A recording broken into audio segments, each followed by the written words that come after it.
Welcome to the deep dive from Dart Zone. We've gathered the sources on, well, what's becoming a pretty big story in Formula One right now. The deepening crisis at Ferrari.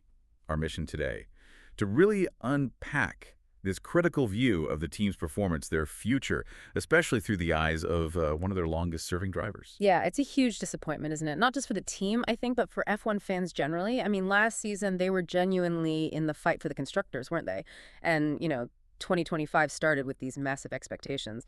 But the reality, well, it's been a pretty sharp, severe downturn. And for the driver, we're focusing on Leclerc, as the sources call him, that disappointment. It's becoming quite public frustration now. Right, and the core issue he keeps highlighting isn't just falling behind, but this lack of sustained progress. He's not seeing that forward step. That's exactly it. That's the crux.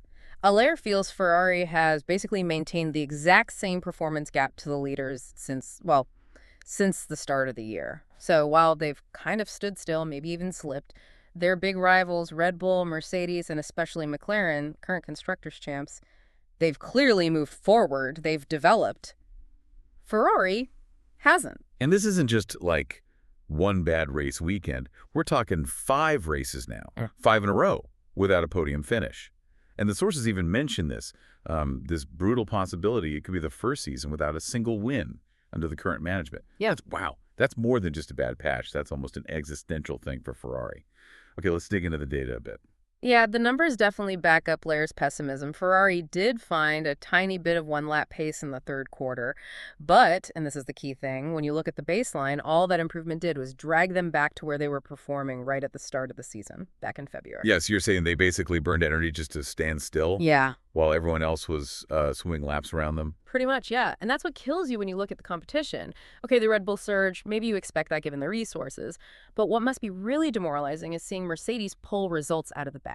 Like winning that Singapore weekend. Yeah. That's a team finding performance mid-cycle. And it leaves drivers like Leclerc and his teammate Lewis Hamilton feeling like, well, the source used the word passengers, just kind of stuck in the midfield. And translating that pace gap into actual points. Yeah. The numbers are pretty stark, aren't they? Yeah. Looking at the last 5 races, that trend is worrying. Oh, it is. It really is. Ferrari grabbed just 50 points in that stretch. 50. Compare that. Red Bull, 98. Mercedes, 105. And McLaren, a massive 134 points in their same 5 races. So the gap isn't just there. It's actively getting wider. It tells you the 2025 development race. Yeah, that's lost decisively. And for a driver like Leclerc, fighting tooth and nail for every 10th, the personal frustration must be huge. There was that story from Hungary right before the summer break where he basically said dropping out of contention there, a race he felt he'd really overachieved in against the McLarens, might have cost him his only real shot at a win all season. Yeah, that's tough to hear from a top driver. Because it shows he knew, even back then, that the team probably couldn't give him another chance like that. And, well, he was kind of proven right, wasn't he? And now he's basically saying, maybe glumly predicting, nothing special for the rest of the year. He's sort of mentally checked out of 2025. Which brings us neatly to the bigger picture, the strategic choices. Mm-hmm. The sources suggest the underlying issues, the things holding them back early on, they're still there. This basic inability to develop the car effectively through the season. And that's where that big decision came mid-season. Ferrari essentially pulled the plug. They decided back in mid-June, I think, to pretty much stop 2025 development altogether. They admitted, basically, okay, we're out of the championship fight, and shifted almost everything onto the massive 2026 rule changes. Okay, so on one level, that sounds sensible, right? Forward thinking. Cut your losses, focus on the big reset. Yeah. But why is Leclerc sounding so worried about this future focus? Well, because it's a massive gamble, isn't it? It's that double-edged sword. Yes, they're prioritizing 26, showing foresight. But the big flashing warning light is this. If the tools, the methods, the whole process they used to develop this disappointing 2025 car, if those are the exact same tools and methods they're using for the 2026 car, right, then, you could see how they might just bake in a disadvantage for years to come. Ah, right. So it's not just about the design concept itself, but the way they design. The wind tunnel correlation, the simulator work, how they test parts, the fundamentals. Exactly. If the process itself has flaws, it doesn't matter if you start with a clean sheet of paper for 26. You could still end up with, well, the flawed car. It suggests there's this deep suspicion, maybe even within the team, that they haven't fixed the core organizational weaknesses needed to consistently build a winner. Okay, quick pause here. You're watching the Dry Zone Deep Dive. If you're enjoying this breakdown and want more analysis like this, digging into the sources, please do take a second and hit that subscribe button. It really helps the channel. So yeah, that brings us back to Leclerc's 2026 warning. It was really significant because, well, he wasn't even asked about it directly. It was unprompted. He just came out and said he hopes they start on the right foot because otherwise it's going to be a tough couple of years. All right. That's not just standard driver talk.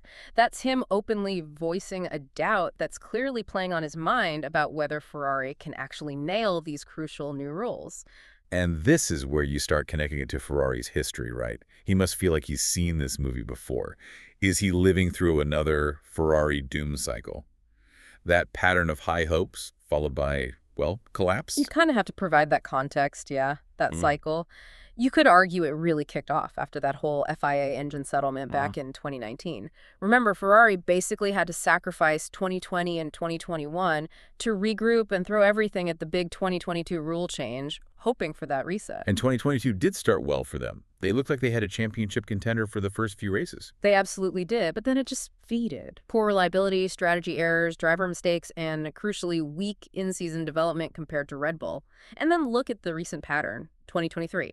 They overreached, built what the sources called a horribly peaky car. Can you explain peaky quickly for us? Yeah, peaky basically means it works brilliantly, but only in a very, very narrow window.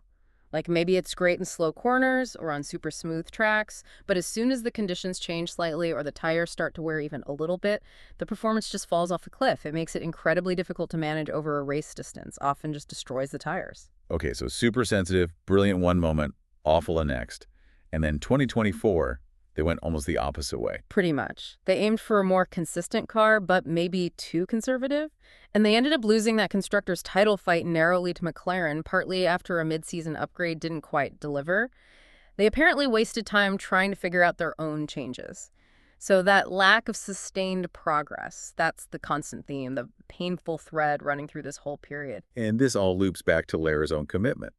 He signed that huge contract extension back in January 24, didn't he? Yeah. Tied him to Ferrari until the end of 2029. He's basically betting a whole decade of his prime career on this team.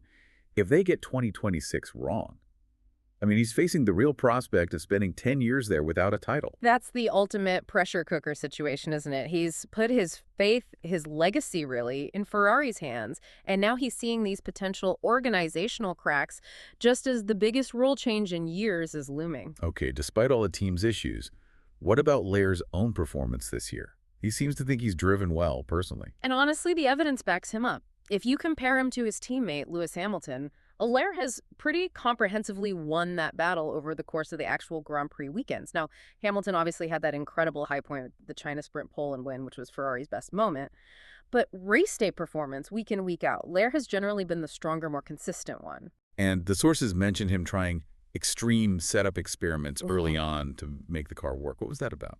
Yeah, he was essentially trying to force the car to do things it didn't naturally want to do, trying to dial out the understeer by making the rear end more unstable, more lively, basically sacrificing stability to get the front tires biting, pushing it way outside its comfort zone, and it led to some definite highs, like that great P4 in Japan, P3 in Saudi. He was really wringing its neck. But pushing that hard into a difficult car, Yeah.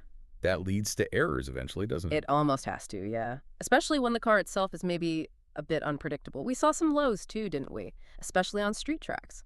That crash in Baku Q3 comes to mind. Yeah. And the tangle with Carlos Sainz at Silverstone that dropped him way down to 14th. He is pushing because he has to, because the car isn't doing the work for him.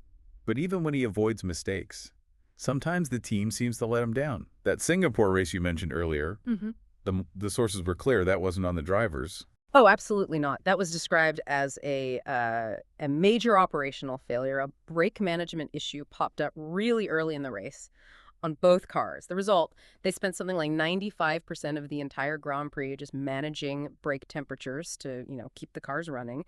They couldn't actually push at competitive pace. That's a massive failure before the race even gets going properly. Wait, hang on. 95% of the race just managing temps. Yeah. That sounds like a fundamental design flaw or a process breakdown way before they even get to the track. How do you even fix that mid-season? It tells you a lot about the lack of robustness, doesn't it? And you see how that frustration loops back to the driver. Lair admitted in Singapore, he said he did something a little bit stupid in Q3, just threw a load of front wing at the car out of sheer frustration with the balance. As a top pro, making a, let's say, suboptimal decision because the normal methodical approach just wasn't working for him. And that kind of desperation, that's exactly what the team should be managing, right? Keeping things calm, sticking to the process, not letting drivers feel they have to throw Hail Marys like that. Precisely. And look, they're still technically in a fight for P2 in the constructors. They're behind Mercedes now, Red Bull snapping at their heels. They desperately need some positive momentum, some organizational confidence, because failing to maximize this car, even with its flaws, doesn't exactly fill you with confidence for that crucial 2026 reset, does it? Which kind of raises the big question. So pulling this all together, what does it mean for you watching? It seems the core conflict is clear. You've got immense driver talent, Lair is still delivering, but it needs to be matched with a really solid, methodical team approach. They've got to break this cycle of high-risk gambles and maybe rush development and start building something reliable. So thinking about that history, the 2022 fade, the 23 peaky car, the 24 development issues, and then looking at this absolutely massive opportunity with the 2026 rules. The question you have to ask yourself is, will all this frustration, this pressure, finally force a real deep change in how Ferrari operates, in their fundamental tools and methodologies? Or is a multi-year slump for both the team and its star driver maybe already locked in? That was our deep dive into Ferrari's current struggles and Lair's growing concerns. If you want more in-depth explorations like this, looking closely at the sources shaping the F1 narrative, make sure you subscribe to the Leclerc'S Zone channel. Thanks for joining us.